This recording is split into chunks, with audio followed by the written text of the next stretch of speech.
qo'ylarni qaranglar. Dumbani qarang. Gövdesiga dumbasini qarang. Bizda hozir dumbani ko'pchilik yoqtirmaydi-ku.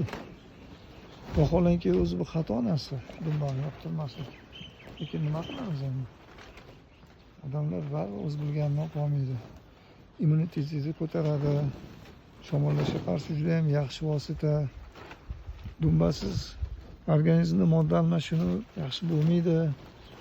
Yana 99 ta vajni keltirilgan taqdirda ham yo'q. Xolesterini bor deydi. To'g'ri, xolesterini bor.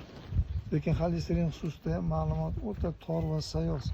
Xolesterin ikki xil bo'ladi, ma'lumot uchun. Foydali xolesterin va zararli xolesterin.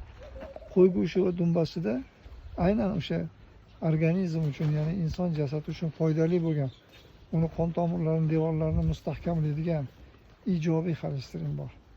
Lekin mol go'shti va chorvasida aynan o'sha tomirlarning ichida tiqin hosil qiladigan salbiy xolesterin bor. Xolesterinning o'zi yomon emas. Uni ba'zi turlari yomon. Qo'yda yaxshi xolesterin bor. Go'shtida ham, yog'ida ham.